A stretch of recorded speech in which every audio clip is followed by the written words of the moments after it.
At a train station, a group of travelers is waiting for the storm to pass so they can finally go home. Since everyone is so bored, a mysterious man decides to tell them one of his many stories, getting inspired by a guy's checkboard t-shirt. During the special chess exhibition, world champion Akira is playing against an advanced computer known as Super Blue. Akira can calculate only 3 moves per second, while the computer can do over 200 million moves. The disadvantage is quite obvious, and with a big audience watching them, the pressure is overwhelming. After a long tortuous match, Akira decides to admit his defeat by dropping his king. The audience gasps in shock while the host explains that this is the first time in history that a human has lost to a computer. As reporters surround Akira to take the pictures, the host says that Akira's face looks super blue and everyone laughs. The humiliation causes Akira to hit the board with his king, breaking it in half. 3 years later, Akira is sleeping on the street with other homeless people after spending another night drunk to cope with his depression. Suddenly a fancy car parks in front of him and 2 mysterious men in black suits come out. They grab Akira and drag him into the vehicle while ignoring his protests. Moments later they arrive at a mansion and Akira is left in a room with some very creepy statues surrounding a table. An old man with a cane appears and hopes that his men treated Akira well. He refuses to introduce himself and explains he's looking for the legendary chess world champion. Akira pretends he doesn't know what he is talking about, so the old man explains all the reasons why he thinks Akira is legendary. People used to believe that a Japanese person could never be a champion and Akira proved them wrong. He had lots of consecutive victories so he was named the strongest champion in history. He disgraced the game by losing to a computer, and just one loss was enough to drive him away from the game to the point his whereabouts are a mystery. The old man says he just wants to play against Akira as he picks up a handkerchief from the table to reveal a chess set.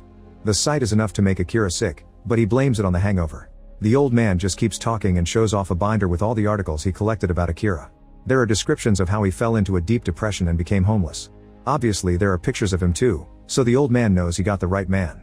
Then the old man explains that lots of people including himself lost money because they bet on Akira defeating the computer, so he wants compensation. Since Akira doesn't have money to pay, the old man wants him to play chess with him. Akira says he isn't a millionaire's plaything but the old man can tell he's scared of the board, so he grabs the white king and announces that Akira has already lost. Getting flashbacks of his last match, Akira finally snaps and makes the old man put the king back in place while mentioning what the right opening move is. The old man is incredibly pleased and moves his piece after moving Akira's. He tells him to sit with him, but Akira keeps pacing around the room because he thinks he doesn't need to sit to defeat a beginner. He just mentions his moves and the old man moves the pieces for him. While they play, the old man listens to an earpiece before making any move. He also mentions that chess is based on real battlefields, so the pieces represent soldiers being injured or killed. The old man thinks that chess is also a metaphor for life because people are doing their own form of chess with economic activity and love. While looking out the window, Akira is irritated by all the talking and yells at the old man to shut him up, but instead the guy starts asking how it felt to lose. He thinks Akira's heart still yearns for chess no matter how he tries to stay away from it. His words turn manipulative, playing with Akira's mind until he starts imagining that the people on the street are only wearing black and white suits, and they're standing on a giant chessboard. He compares their positions to those on the table and realizes that they match. When the old man makes his next move, he takes Akira's pawn. At the same time, a black suit proceeds to stab the white one. Akira turns around and sees blood on the white pawn while the old man says that pawns are just nameless soldiers that serve the king so they shouldn't matter.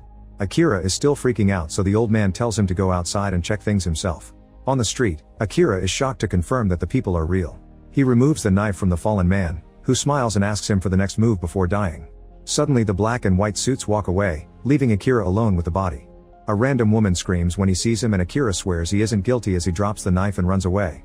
Sometime later Akira is at a mental clinic to talk to Dr. Tomoda, who has been his psychiatrist since the exhibition.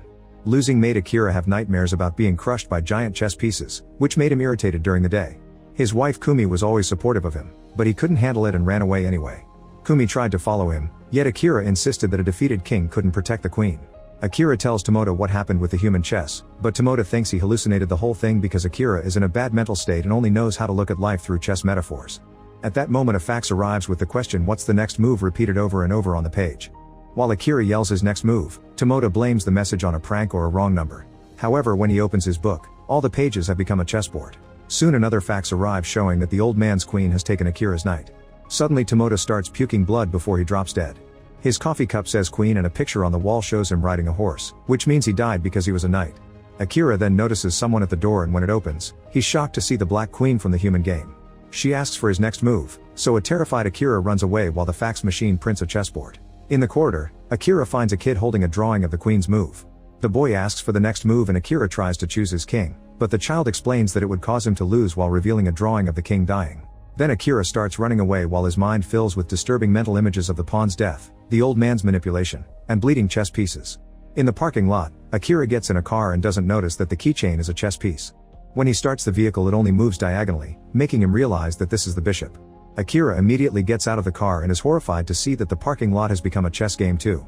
He runs to get into another car with a rook keychain, but the vehicle won't start because it isn't his turn.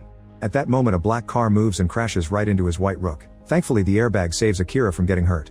When he looks up, he sees the other driver running from the black car. Afterward, Akira goes to his old home and discovers it's up for sale. Since the rook is also known as the castle, taking Akira's rook meant taking his house. He thinks about the match and realizes the queen is next, meaning Kumi is in danger. Akira rushes back to the old man's place and announces he quits the match. He also wants to know where Kumi is. The old man says that if he wants to quit, he can remove his king from the board. The bad memories of his defeat immediately overwhelm him and Akira refuses to let that happen again, so he sits down to finish the game. Both men spend several hours without paying attention to anything except the chessboard between them, thinking carefully about all their moves before making them. Eventually, Akira announces checkmate in 2 moves, so he advises his opponent to give up. However, the old man has already noticed this and wonders if Akira is ready to make another sacrifice. Then the old guy's guards drag a blindfolded Akira to a stadium with a huge chessboard in the middle, and the position of the pieces matches their game.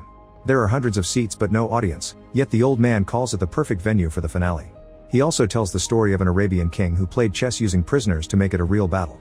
When Akira takes off the blindfold, he realizes that the pieces are human again. The old man points out that chess will always be cruel because no matter if the other pieces are protected, a king always has to die at the end. Akira can easily win the game by moving his knight, however this will leave his queen exposed. The guards remove the mask from the queen and Akira is horrified to discover it's Kumi. The black rook has a knife and can kill Kumi. Akira tries to run toward her, but a sniper shoots at the board to stop him. The old guy explains that the penalty for moving on his own is death. Now Akira has to make a choice, win the game and lose his wife, or lose the game to save her. Kumi shakes her head but can't tell him anything because she's been gagged. After thinking about it for several minutes, Akira reminds himself that the king must protect the queen. He then decides to move his king piece, who happens to be himself. The opponent rook immediately advances and stabs Akira, causing him to collapse and lose the game. Suddenly the old guy and all the pieces start clapping. Even Kumi is clapping and smiling. All the human pieces from the street board and Dr. Tomoda enter the stadium as they clap too. Akira blinks and realizes he isn't actually hurt, so the black rook reveals he was using a fake knife. Tomoda explains to Akira that they've tricked him in this crazy game as part of his treatment.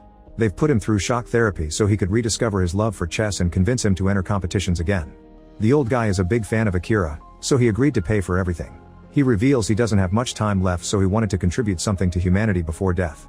It was his money that developed Super Blue, but he hated seeing a computer beat a human being and wanted a rematch. It turns out Super Blue has been telling the old guy what pieces to move through the earpiece, so Akira has been actually playing against it all along. Akira gets sad for a second because it means he lost against the computer again. However, he doesn't regret it because he finally understands that Kumi is more important, so he asks her for a second chance. Tomoda and the old man then reveal that Akira didn't lose. The computer can't understand the concept of self-sacrifice, so Akira's move was incomprehensible and made the system overload. When Akira turns around, he sees smoke coming out of Super Blue and realizes he did win. The old man concludes that machines can't calculate for love, so Akira made his best move. Kumi congratulates him and calls him champion before they reconcile with a hug. Make sure to subscribe and turn on notifications so you can watch more videos like this. Thanks for watching.